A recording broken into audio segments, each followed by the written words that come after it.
Welcome back. All right, in chapter 30, we're going to talk about plant form and physiology. So this is going to be all about like how plants are formed and like the layers of cells and all those sorts of things. So if you're super into like microscope slides, you might enjoy this chapter. So in section 1, we're going to talk about the plant body, and that means you're going to be able to do things like describe the shoot and the root organ systems. You're going to be able to distinguish between the meristematic and the permanent tissue.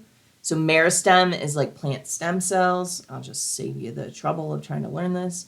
So yeah, meristem, right? Stem cells. And so there are specific areas of the plant that are able to keep growing, and then permanent tissue where they can't really regenerate. That is in contrast to us, where, if you cut off a finger, it pretty much stays gone and doesn't regrow. You're also going to look at the types of tissue, dermal tissue, vascular tissue, and ground tissue in plants, and then compare simple plants with complex plants.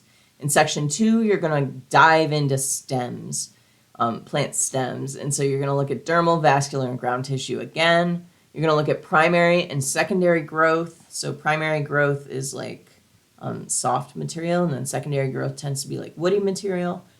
You're going to look at briefly like annual rings, like tree rings, and then you're going to be able to describe examples of modified stems. So like, where do thorns come from, as an example.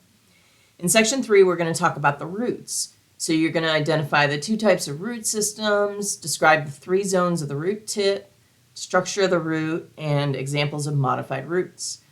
And then expectedly, in section 4, it's going to be all about the leaves, right? So stems, roots, and leaves, parts of the plant. So in section 4, you'll look at a leaf, the typical parts of a leaf.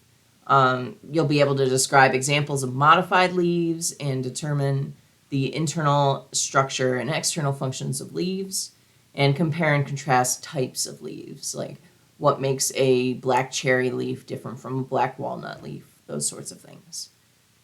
In section 5, we're going to look at transport of water and solutes. So it gets a little mathy in here, but just kind of watch the videos. You'll be okay. We're going to look at water potential and how it's influenced by solutes and all those things. You're going to probably do a really cool lab experiment on this topic that'll really help you understand it better. And then we're also going to look at nutrient transport in plants as well.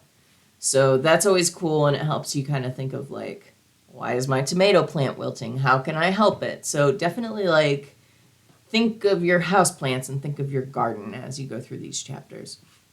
And the final section of this is the coolest section, plant sensory systems and responses. So, I can feel touch, but I don't often think of plants being able to feel touch.